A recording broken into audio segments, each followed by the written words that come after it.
I wasn't supposed to be there. At least, not in that way.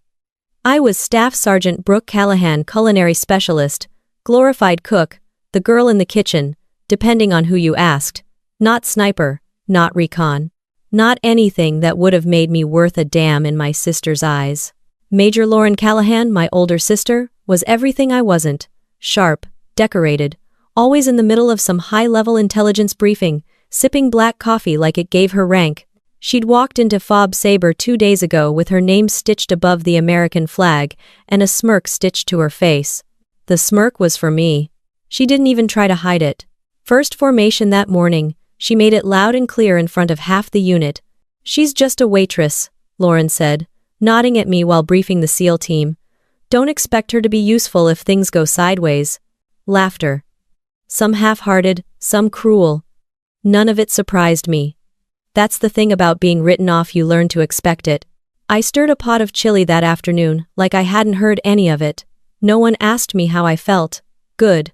I wouldn't have answered anyway. You want to survive in a place like Fob Sabre, you keep your head down, you keep moving, and you do your damn job. Mine was to feed people. Fine. But I watched everything. I always had. That's how I noticed the terrain behind the north perimeter had shifted after the last storm. Small thing maybe only someone who had done sniper recon training would have noticed. Which I had, 4 years ago, before I washed out for reasons my sister didn't bother to ask about. She didn't care then. She sure as hell didn't now. I wrote up a report anyway. Detailed. Marked coordinates. Highlighted potential breach paths if someone wanted to flank the base. It sat in the TOC inbox for a day and a half, right under a coffee order. I followed up. The response?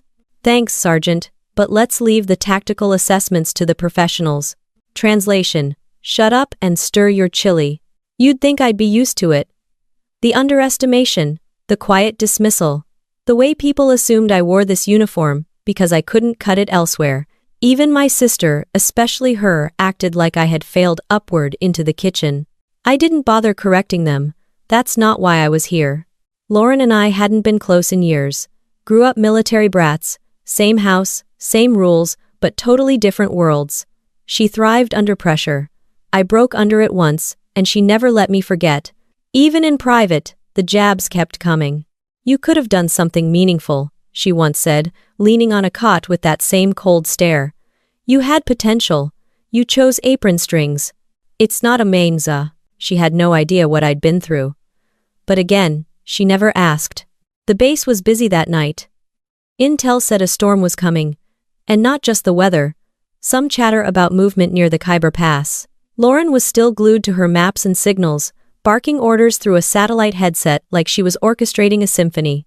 I was in the back prepping for breakfast shift, chopping onions while half listening to a podcast on my broken phone speaker. That's when I noticed something. The motion sensor log, normally silent on off hours, had triggered 3 times in 15 minutes. Always north perimeter. Same spot I'd reported. Probably nothing.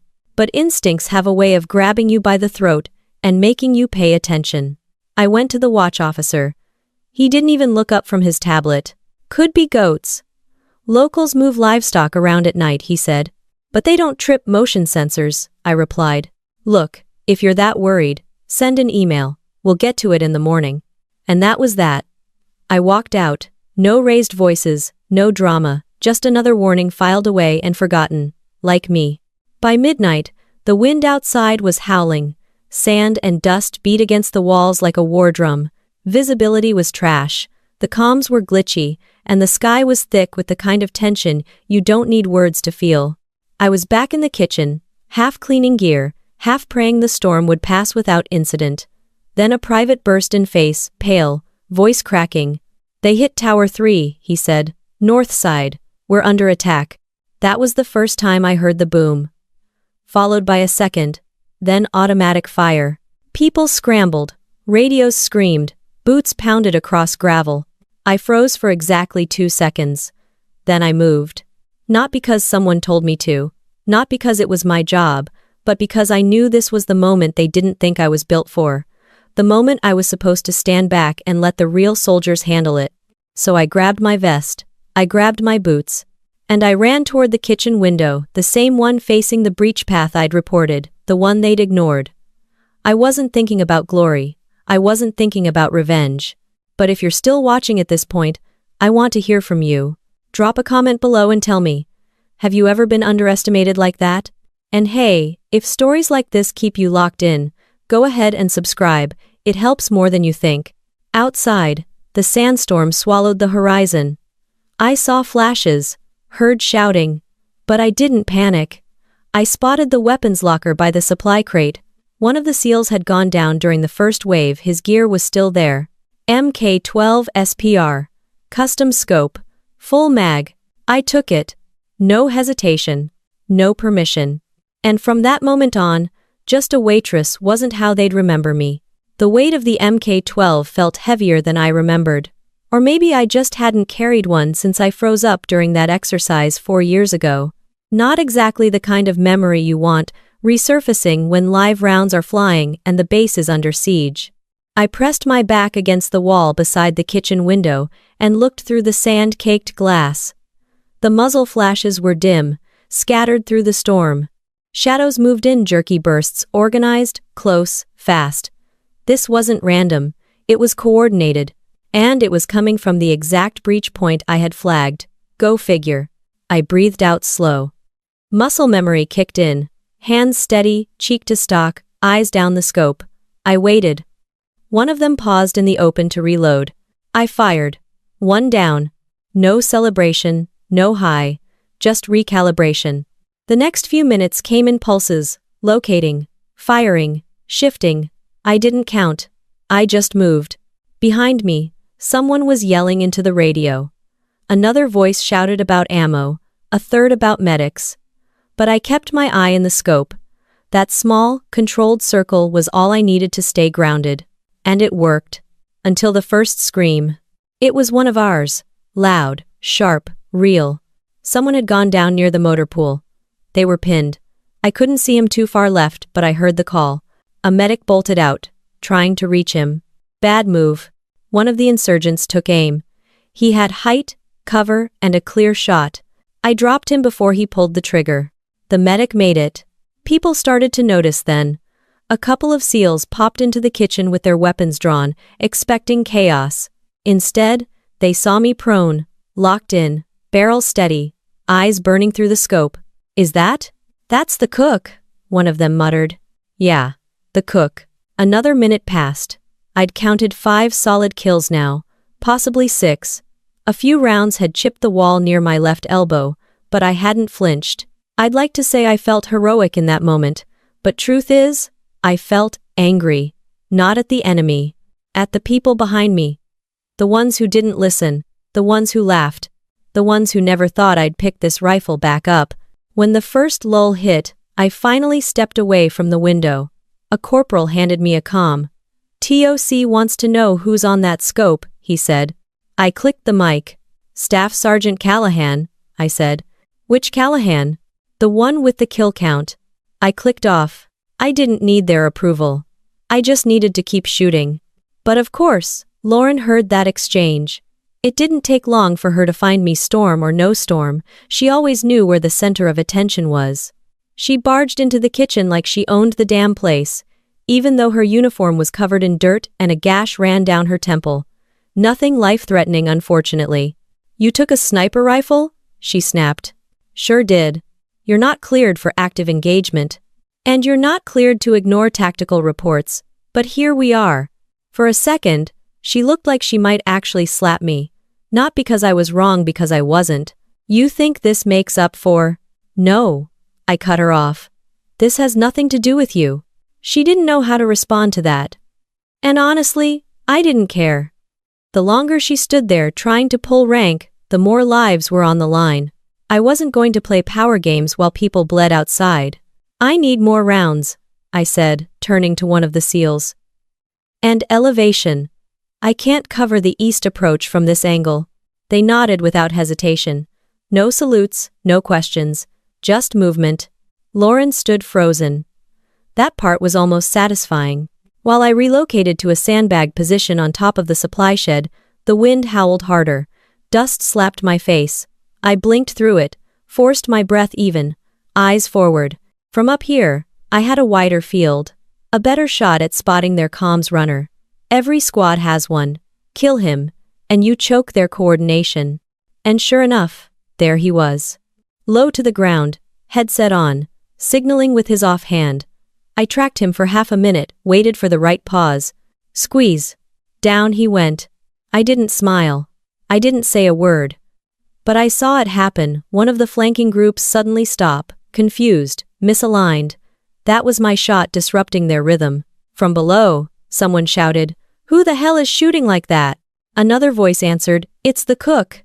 Then a third, "She's not a cook anymore." I didn't correct them. In that moment, I was what they needed, and I wasn't going to explain how or why I was ready for this. I just was.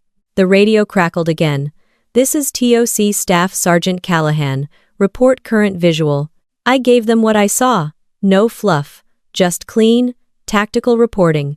Short bursts of intel. 3-second calls. The kind of communication I hadn't used in years. Behind the words, something was shifting. Respect. Not from Lauren, not yet. But from the men with boots in the dirt, blood on their sleeves, and guns in their hands. The ones who didn't care what patch I wore, or what kitchen I came from. They only cared that I could shoot straight and keep them alive. And right now, I was doing exactly that. Another shape appeared in the storm. Closer this time. Moving fast toward the medical tent, probably wired with explosives, trying to take out our wounded in one go. I adjusted, lined up, held my breath. Then I pulled the trigger. The body hit the ground hard, too hard for someone trying to move quietly. I watched through the scope as dust kicked up around the vest. No secondary blast, no chain detonation, clean kill. If he was carrying anything dangerous, he never got the chance to use it. Below, the med tent stayed standing. No shrapnel, no fire, just the low hum of survival, the kind you only notice when everything else is trying to kill you. I didn't feel relief. I felt confirmation. They were targeting weak points. Structure, comms, support, things that had collapsed the base from the inside without ever having to fight a fair fight. It was smart, ruthless. And exactly what I'd warned them about. I radioed the TOC again. Target was approaching med tent at high speed, likely suicide bomber. Confirmed hostile, neutralized. A short pause. Then, "Copy that, Callahan. Keep feeding us visuals." Feeding. Great choice of word. I went back to scanning. My eyes moved faster than my trigger finger, tracking movement through walls of dust and debris. The wind hadn't let up. Nothing did out here. You either adapted or disappeared. Footsteps approached behind me. I didn't turn. "You're in my line," I said. "Relax. Just bringing ammo," said a voice I recognized, Corporal Knox. He'd laughed at Lauren's Waitress comment 2 days ago. Now he was refilling my mags without making eye contact. Growth. He crouched beside me, offering a canteen. I didn't take it. "Look, you trained for this or something?" he asked. "Something like that." "Where? Does it matter?" He paused. "No, not anymore." Another round in the chamber. Another heartbeat steady. Another sweep. The wind shifted, just enough to give me a clearer view of the northeast fence. There was movement, not fast, not aggressive, but intentional. A group of 4, maybe 5. Low, careful, tight formation. These weren't locals caught in the crossfire. These were professionals. I flagged the location and sent coordinates through the comms. Multiple hostiles advancing northeast perimeter. Cover thin. If they breach the fuel depot, we're done. I didn't yell. I didn't need to. Panic is contagious. Calm is rarer and a hell of a lot more effective. Within 30 seconds, 2 guys from Bravo team repositioned to reinforce the depot. I kept them covered from above. One of the insurgents tried to toss a grenade into their blind spot. Tried. One squeeze, one shot. That grenade stayed in his hand. Still think I'm just a waitress? The tempo slowed briefly, just long enough for me to exhale, and Knox to mumble. "That's 7 confirmed, right?" "8, I said. He didn't argue. The funny thing about family is, you expect to be doubted by strangers. You don't expect the people with your last name to be the first in line to cut you down. That's what made Lauren different. She wasn't just hard. She was surgical. She knew exactly where to hit and how deep. Her disapproval didn't come loud or angry. It came quiet. I spent years pretending it didn't matter. Until now, it never did. I didn't need her permission to be here. I didn't need her to clap for me. I needed her to get the hell out of my way. But of course, she was back on the comms within the hour. We need overwatch on the West Quad. We've got movement, but we're stretched thin. On it, I said. No. We'll assign one of the SEALs. I already have elevation. I can see the entire quad from here. Pause. Just long enough to taste. Fine. Relay what you see. I scanned the west side. Nothing at first. Then, shadows again. 2 men crawling under broken fencing. Tactical crawl. Knowing they were being watched. They were smart. Almost too smart. They're testing our coverage, I said into the radio. They're not committing yet. They want to know where we're weak. Understood. Wait for confirmation before engaging. I didn't answer that part. I was already watching their feet. Then one of them reached into his vest. Confirmation enough, I muttered. And fired. The second one bolted. I tracked him for 3 seconds before he disappeared behind a collapsed storage unit. No clean shot. I held fire. Not every threat has to be neutralized. Sometimes making them run is enough. Lauren's voice came back, tight and clipped. Was that you? Yes. Against orders. They weren't dead yet. That was my confirmation. I could practically hear her teeth grinding. You're not on mission command, Brooke. No, but I'm keeping your people alive. You're welcome. Silence. I stayed locked in. Didn't care who was offended. Didn't care who still thought I didn't belong. My rounds said more than any damn rank on my chest. Another half-hour passed. The storm wasn't letting up. We were holding, barely. Intel hadn't confirmed the size of the attacking force. Some guessed 20. Some said more. Didn't matter.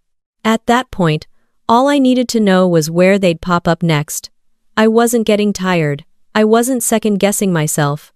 I was just dialing in. Knox brought me another mag, this time without saying anything. He didn't need to. I heard shouting from the southern wall. Not panic urgency. Something was shifting. I lifted the scope and turned, catching just a flicker of movement near the comms tower. Another team, heavily armed. They were moving fast. Purposeful. This wasn't over. Not even close. The moment I spotted them near the comms tower, I knew this was the real push. The first waves had tested our defenses, poked holes, burned time. This group moved with purpose-tight diamond formation, full gear, covering each other like they'd trained together for years.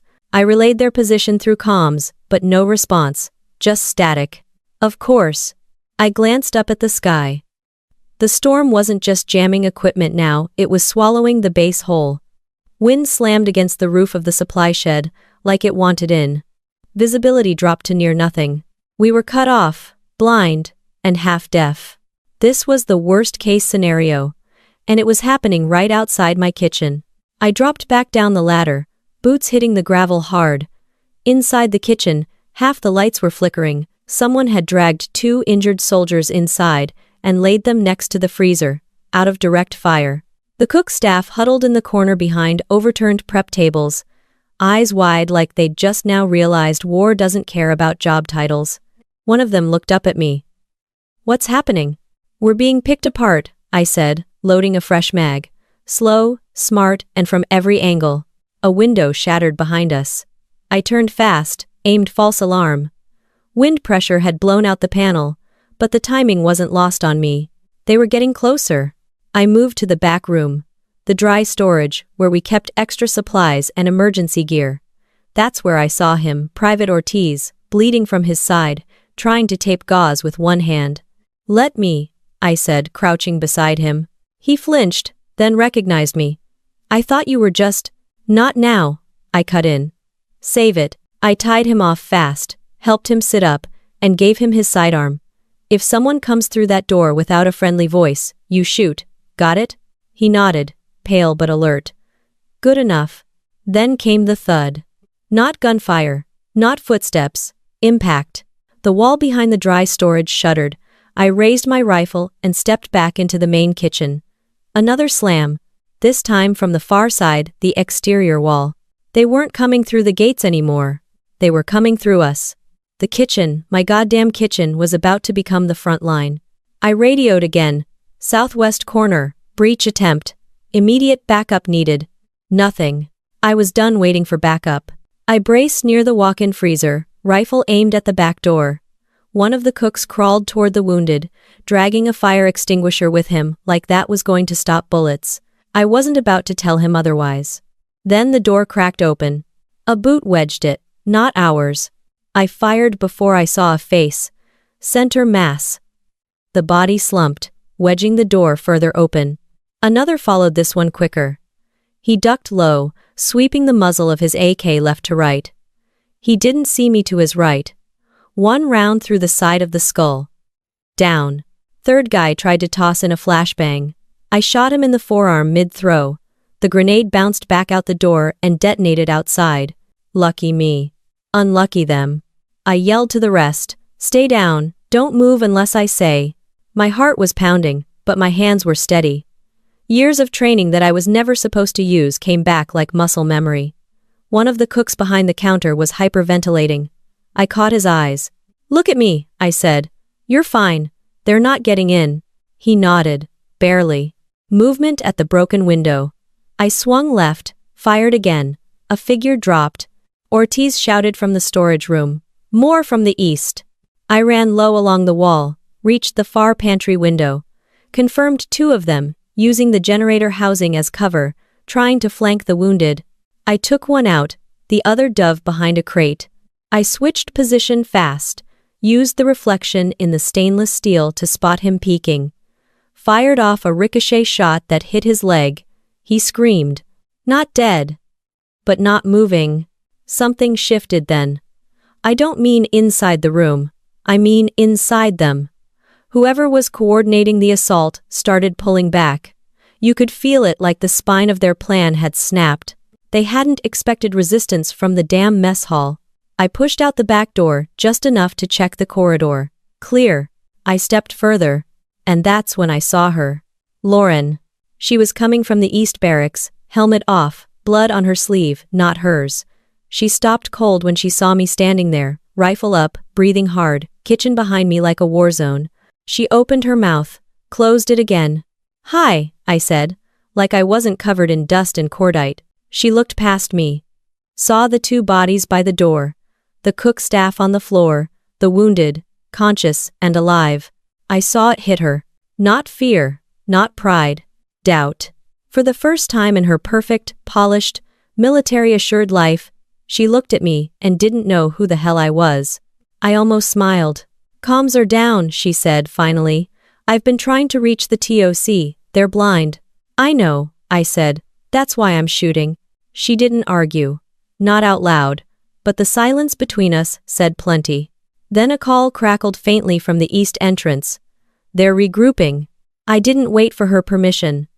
I turned and started jogging back to my position by the supply shed, rifle slung across my chest. This wasn't over. And I still had rounds left. The grip was warm now. Not from the sun, there was none of that left in this storm, but from the heat in my hands. The rifle felt like an extension of me, like something I'd never put down in the first place. I climbed the supply shed ladder again, pausing only to scan the rooftops. The dust was lighter up here, oddly enough. Visibility wasn't perfect, but I could make out silhouettes now, more than enough to do damage. The first thing I noticed? They were shifting formations. Someone out there had finally realized we weren't rolling over.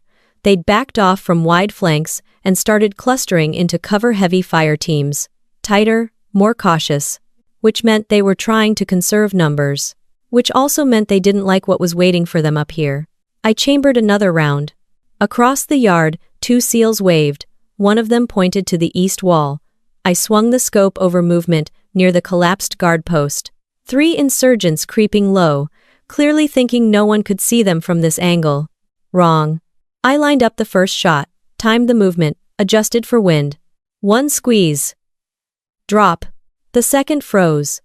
I didn't even have to rush, he was already halfway dead from fear. The bullet just finished the job. Third one ran. I let him. Letting one run's good psychology, it tells the others they aren't safe anymore. that even the mess hall has eyes on them. Someone behind me said, "Holy hell." I turned slightly. Lieutenant Harrigan. Hadn't seen him since this all kicked off.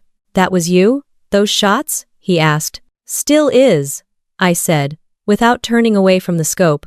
He looked impressed, then embarrassed. The last time we'd spoken, he asked if I could, maybe not overcook the cornbread this time. I didn't hold it against him. Not today. "Command wants updates," he said. "You're being flagged as active Overwatch." I nodded. "Tell them to reposition 2nd Platoon. They're too close to the West Tower. It's compromised." He hesitated. "You sure?" I didn't answer. I just pointed. Right then, the West Tower lit up, flash of light, burst of smoke, the ground shook slightly. He didn't ask anything else after that. Another voice buzzed through the comms, someone in the TOC. "Callahan, what's your current visual?" I replied, "Clean, quick. 5 enemy elements, regrouping northwest side. No heavy weapons spotted. Possible fallback underway." There was a pause. Then, "Copy. Maintain position." Simple, efficient, respectful. It was starting to happen. People who'd never even looked me in the eye were now following my word like it was doctrine. Not because I had rank, because I had eyes, instinct, and results. All the things no one saw when I was behind a stove. Funny how bullets change opinions. Movement again, this time closer. A group tried to cross between 2 shipping crates stacked near the fuel depot. The lead one had body armor, better gear. Probably squad-led. I held breath, adjusted aim. A clean shot to the upper neck. He dropped mid-step. The others scattered, directionless. I didn't have to fire again. Disruption worked just as well as kills. Footsteps behind me again. I didn't bother turning this time. "You know you're not authorized for this, right?" It was Lauren's voice. I said nothing. She walked up beside me.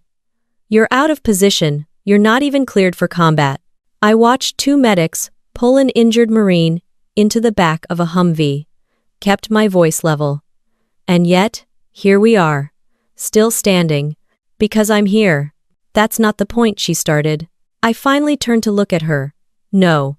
The point is, I was right. And you weren't listening." She looked like she wanted to fight back, maybe throw in a regulation or 2, but she didn't. Because she knew what I knew: rank meant jack if you were wrong at the wrong time.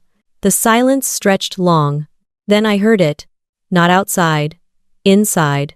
Radio chatter. Confused. Short. Alarmed. I tuned in. "TOC, this is Echo. We've got enemy signals moving away. Full retreat looks unlikely. Something's off." That didn't sound good. Another voice jumped on. "Interference confirmed. Enemy comms spike near Southern Ridge. Possible command node. Could be calling in reinforcements." I spoke into the comm. "Give me the coordinates." They hesitated. "Callahan, we're not asking for—" "I'm not asking either," I said. "Give me the grid." They gave it. I adjusted the scope, dialed it far past the base perimeter, across the open stretch of rock and dirt. There it was. Half hidden behind a cargo truck, a figure with a tall antenna pack and hand-to-headset. Calm. Focused. The shot was long. Wind was unpredictable. Elevation was imperfect. But I'd taken harder ones during training. Back when I was supposed to wear a sniper patch. Back before I got pulled out. I calculated for drift. Then I fired. A second passed. No reaction. Then the body fell sideways. Comms went dead quiet. For a second, I thought the radio had failed again. Then someone said, "That was the command relay." And just like that, the tempo shifted again. The gunfire outside started thinning. Not dying, just falling apart. The kind of collapse that comes when the top of the food chain just stopped breathing. I pulled back from the scope and wiped sweat from my eyes. Not fear, sweat, not adrenaline. Just heat, just work. Lauren stood beside me, speechless. Which, frankly, was better than any medal. The air felt different after that shot. Not lighter, just still. Like the base was holding its breath, waiting to see if that one bullet actually tipped the balance. I stayed on the scope. A few of the enemy fighters were still moving near the ridge, confused, scrambling. A couple ran the wrong direction away from each other. One dropped their weapon and took off without cover. That's how I knew it landed. I didn't need confirmation from intel. I saw the fear in their retreat. Behind me, Lauren was still standing stiff, like she didn't know if she should be proud or furious. "You just took out their comms commander," she said. "No," I replied. "I took out the guy who could have ended all of us. Big difference." She didn't argue. Again. It was getting quiet in all the right ways. Not far off, I could hear calls over the net. Wounded being accounted for. Units repositioning. The line was holding. The siege hadn't ended, but for the first time since this mess started, we had the upper hand. A voice buzzed in. "Talk to Overwatch Callahan. What's your status? Still in position. Still armed. Confirmed. We're redirecting some wounded into the mess hall. Need secure coverage for the med team." "Understood. I'll move." I dropped down from the supply shed, my legs stiff from the time spent prone, but solid. Every muscle was awake. No tremble, no flashback, no what if. In it recans. That old fear, the thing that used to paralyze me in the field, wasn't there anymore. It had burned off somewhere between shot 3 and 8. I cut through the side of the kitchen again. Inside, the smell of gunpowder and cooked rations blended into something weirdly comforting. Someone had lit an emergency lantern near the prep line. The cooks weren't hiding anymore. They were helping lay out water bottles and towels for the incoming wounded. And there, leaning against a crate, half-bandaged and smirking, was Corporal Knox. He gave me a nod. "Didn't expect to see you still vertical. Didn't expect you to still be breathing," I shot back. He laughed. "Fair." The medics came in fast. 6 stretchers, 1 critical, 2 barely conscious. I dropped my gear and started helping, wiping faces, checking vitals, tying IVs. Nobody questioned why the sniper was now the nurse. You do what needs doing. That's what soldiers do. No matter what patch you wear. Across the room, Lauren came in behind the last stretcher, her expression unreadable. She walked like her boots were filled with lead. For once, she didn't look like the highest-ranking person in the room. She just looked tired. I passed her without a word. Didn't need one. Actions had done all the talking. But then, as I started toward the window again, she said something. "You saved them." I turned, just slightly. "I saved me." "Actual taken." She didn't respond. Just stared like someone trying to remember a person they once knew, but seeing them for the first time. Back at the window, I checked the outer yard. The enemy fire had died down to sporadic shots, probably retreating groups trying to cover their exit. The TOC confirmed over the net. "Drone support is 5 clicks out. Hold position until air clears the last quadrant." "Copy," I said. 5 clicks. That gave me time. I climbed up again, slower this time. Not because I was tired, because I knew we were past the worst of it. The kill zone was mostly empty now, just the occasional body shifting in the dust or twitching in the wind. I scanned out of habit more than need. And then I spotted something I didn't expect. 2 figures. Not in combat gear. Civilians, Afghan. 1 man, 1 woman. The man was waving a cloth, possibly surrendering, possibly signaling something else. They were moving from the far tree line toward the southern fence. It made no sense. That area had been a dead zone the entire assault. No cover, no escape routes, no reason to walk that direction unless they weren't alone. I focused in harder. There, behind them, 2 armed escorts, not watching the front, watching the rear, protecting the civilians from something behind them. That's when I realized they were using the civilians as shields. I called it in. Possible hostages moving near southern access. 2 armed contacts, escorting. Position unclear, maybe flanking or trying to retreat under cover. Lauren was the one who responded. "Can you take the shot?" That caught me.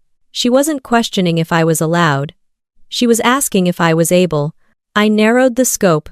The woman was stumbling. Her hands were tied. The lead escort kept checking his watch, like he was coordinating something. Timing. I waited, watched. Then, a brief gap. One of the escorts shifted position to check their 6. That gave me half a second. I took it. The round traveled clean. Hit the upper shoulder, severed artery. He dropped. The second escort raised his weapon toward the hostage's panic reflex. Before he could pull, I fired again. 2 down. The civilians froze, then ran toward our outer perimeter. Hostages are clear, I said into the mic. Lauren's voice came back, quiet, steady, confirmed. That was it. No applause, no handshake. But no corrections, either. I stayed in position. No part of me felt heroic. It didn't feel like redemption. It felt like doing the job, finally. The dirt stuck to my cheek as I shifted position, belly to the rooftop, eyes back through the scope. The wind had settled, but the smell of scorched gear and metal still clung to everything. We hadn't cleared the field yet, but there was no question we were still standing. And that pissed them off. I could see it in their movement. No more patience, no more strategy, just desperation. What was left of the attackers had split into chaotic, frantic clusters firing in random bursts, trying to drag this out long enough to do real damage on the way down. That was their new plan. If they couldn't win, they'd ruin as much as possible before leaving. The comms crackled again, this time from someone on the ground. Southern flank breached again. Small unit 4 or 5 max. They slipped through during the hostage distraction. I scanned that way, fast. They were smart, using the gap when we were focused on the civilians. One group had gotten through, and they weren't headed for the armory. They weren't headed for the tower. They were heading straight for the extraction zone. That meant evac birds. And if they hit that pad before wounded got out, we'd lose more people than the last 2 hours combined. I didn't wait for permission. I slid down the backside of the roof, boots hitting hard, knees bending to absorb the drop, rifle up, finger ready. I moved fast through the rear alleyway between storage crates, taking the long cut to avoid open ground. Every step kicked up dust. My breath stayed short, but not from nerves. From pace. This wasn't combat anymore. It was cleanup, and I was the mop. As I turned the corner near the loading dock, I nearly ran into a Marine Private Keller, rifle raised, wide eyes. Jesus, he hissed. Where the hell did you come from? Where they're going, I answered. Extraction pad. You with anyone? He shook his head. Everyone stretched. I'm covering the evac bay alone. Not anymore. I motioned him forward. You flank right. Hold the edge of the chopper bay. Don't engage unless they spot you. I'll move center and draw their fire. He hesitated just a second too long. You trust me? I asked. He nodded quickly. Yeah, I do. Smart man. We moved. I peeled left toward the service shed, the last bit of structure before the landing zone opened up wide. That's where I spotted them 4 hostiles, crouched low behind a sand barrier, about 30 meters from the bird. 2 carried AKs, 1 had a small RPG, and the 4th was directing hand signals. That 4th one was the leader. I took position behind a half-collapsed fuel drum and lined up the shot. Breath in. Exhale. Squeeze. Leader down. They scattered instantly, but only 2 moved toward cover. The other tried to charge. Bad decision. I fired once. Dropped him mid-sprint. 2 left. Gunfire cracked from the other side. Keller had opened up. Not perfect aim, but it forced them deeper into exposed territory. One tried to climb over a crate. He got halfway before I clipped him in the hip. He dropped hard, crawling. The last disappeared behind a stack of barrels. And then, boom. The RPG fired. It didn't hit the bird, but the explosion rocked the side of the landing pad, flinging dirt and plastic across the evac site. I ran toward it. Fast. Faster than I should have. I reached the wrecked barrier, in time to see Keller pinned down behind the skid ramp. The last attacker was circling, trying to flank him. No time to aim.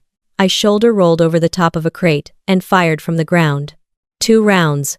1 through the ribs. 1 through the neck. Done. Silence returned. I crawled over to Keller. You good? He looked at me like I had 6 arms. You saved my ass. I pulled him up. Next time, duck sooner. He laughed, even as he limped away. Roger that, Sergeant. As medevac started loading in the wounded, I caught my breath in the shadow of the chopper. The rotors hadn't even started spinning yet, but the presence of that aircraft changed the energy. It felt like, not victory, but survival. And then I saw her again. Lauren. She stood by the comm tent, headset slung around her neck, hair a mess, arms crossed, watching the evac zone like she'd just seen a ghost. She didn't come toward me, not yet, so I walked over. We met halfway between duty and bloodline. She said nothing for a full 10 seconds. Then, "You're not supposed to be doing this." I tilted my head. "You're still saying that?" She blinked, maybe at the tone, maybe at the fact that for once, she didn't have control of the conversation. "You could have died," she said, but her voice lacked bite. "So could you," I replied. That shut her up. She looked down at the rifle in my hands, then back at my face. "Why didn't you stay in recon?" There it was. "Because I failed once," I said. "And the system doesn't forgive people like me." She looked like she wanted to disagree, but we both knew better. "You didn't fail today," she said. "I didn't fail back then either," I said, steady. "I just didn't have anyone fighting for me." Her jaw tightened. It wasn't anger, it was regret. And she didn't have a comeback. A siren sounded from the far wall. Our drone recon had returned. Lauren's comm buzzed. She answered, nodded, looked back at me. "They want Overwatch near the North Ridge. One last sweep." I raised my rifle. She didn't stop me. My boots crunched over shattered gravel as I moved toward the North Ridge. The wind hadn't picked up again, but the silence carried its own kind of pressure. The kind where you can feel that something isn't finished, not quite. I wasn't walking like a cook anymore. Not a trace of kitchen left in my stride. The rifle rode comfortably across my back, grip worn in from hours of contact. Funny how quickly you remember what the uniform really means when bullets start flying. The path to the ridge was rough loose rock, broken comm wires, a few shell casings scattered from earlier contact. I passed 2 Marines posted near a Humvee. One gave me a nod. The other simply said, "Good shot earlier." They didn't have to say which one. At that point, I'd earned a reputation I never asked for, but had damn well claimed. The drone had picked up thermal signatures near the edge of the ridge, 3, maybe 4 figures. Could have been retreating stragglers, or worse, spotters marking coordinates for a second strike. Either way, I was the closest qualified asset. I liked the sound of that, qualified asset. I reached the high point, a small outcropping just above the communications trench, and dropped into prone. The rocks scraped against my vest, but I barely noticed. My focus narrowed to the scope. 3 bodies, 2 crouched low near a broken antenna array, 1 lying flat on a slope. None wore U.S. gear, none moved like civilians. They were watching us. Measuring. I watched them right back. I radioed it in. 3 hostiles, North Ridge. Holding position. No active fire yet. 2 Zypk. Lauren's voice came through, clipped but calm. "Understood. Confirm ID before engaging. Command wants this sweep clean." "Copy that." The prone figure shifted slightly, lifting binoculars, scanning our base, looking for patterns, for weaknesses. That was all I needed. I lined up the shot, breathed out. Then I saw something. A small patch barely visible on his shoulder. A red and black insignia. Not one I recognized. But it wasn't local militia. It wasn't random insurgency. This guy was trained. And branded. Which meant someone higher was backing this. Someone with resources. Someone who might still be watching. But I couldn't afford time for a think piece. He shifted again, whispering into his comm. A second figure pulled a notepad from his vest. They weren't escaping, they were reporting. That changed the mission. We weren't just closing out a fight, we were leaving witnesses. Witnesses who'd turn this into a bigger war. I didn't wait. The first shot caught the prone spotter just under the ear. He dropped like his bones had been shut off. The second target moved to run. I clipped his thigh and then the back of his vest. 2 shots. Down. The last froze. Big mistake. Third shot. Center mass. Clean. I swept the scope across the ridge. Clear. I clicked the comm. 3 down. North Ridge secure. No movement. Recommend sweep team to collect intel. Andos. Lauren came back faster this time. Confirmed. Sweep team en route. Hold until secure. For once, no pushback. No hesitation. I stayed prone for another 2 minutes, watching the trail behind the ridge. Nothing. Just dust swirling in the leftover heat. My breathing slowed. Not in relief. In control. This wasn't adrenaline anymore. It wasn't even instinct. It was clarity. Like this is what I was made for all along, and I had let it get buried under 10 layers of doubt, rejection, and family noise. That one shot clean, decisive, necessary. It rewired something. I rolled over and sat up, letting my legs dangle off the ledge. Below, the base was moving again. Medics, engineers, command tents being reassembled, generators coming back online. It was the kind of slow order that only comes after total chaos. One of the sweep team Humvees rolled past me on the lower trail. The gunner up top looked at me and gave a lazy salute. No sarcasm, no smirk, just respect. I didn't return it. Not because I didn't appreciate it, but because something else caught my eye. Lauren. She was walking toward the operations tent, headset back on, voice tight in conversation. But as she passed through the clearing, she stopped, turned. She looked right up at me on the ridge. I didn't wave, neither did she. But she gave a small nod. That nod? It meant more than every medal she'd ever pinned on a man who never got shot at. Because for once, she wasn't evaluating me. She wasn't measuring me against a standard I never agreed to. She was recognizing me. And just like that, the weight I'd carried for years started to shift. Not disappear, just shift. The kind of shift that lets you breathe differently. Below, the evac birds began spinning up. Dust kicked off the helipads, mixing with the gray light of a fading storm. I slung the rifle and stood up, looking out over the base, our base. Still standing. That felt good. Not like a victory parade. Not like glory. Just like peace. The brief kind, the earned kind. The kind you only get after everyone stops pretending they know better. I didn't go back to the kitchen right away. Something about walking through those same double doors, smelling the leftover garlic and gunpowder, hearing boots stick slightly to the floor near the walk-in freezer, felt too soon. Instead, I made my way to the outer perimeter, where the last medevac chopper had just lifted off. The landing pad was scattered with debris, tire tracks and boot prints. No more gunfire. No more shouting. Just silence and rotor wash echoing off steel. A junior officer approached from the left with a clipboard tucked under his arm, trying to look like he knew what to do with it. He stopped when he saw me. "You Callahan?" he asked. I didn't answer right away. He glanced at the name on my uniform and nodded like he already knew. "Command wants a full debrief. You're flagged in the initial report. Words like critical response, heroic action, and unauthorized engagement, resulting in mission success." He smirked. "You'll probably get yelled at before they thank you." "Sounds about right," I said. He handed me a small folder standard field report template. "Fill it out when you can. They're compiling timelines, kill counts, asset reports."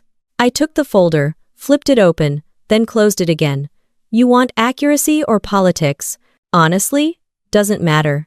They'll rewrite it either way." He walked off. That was the military in a sentence.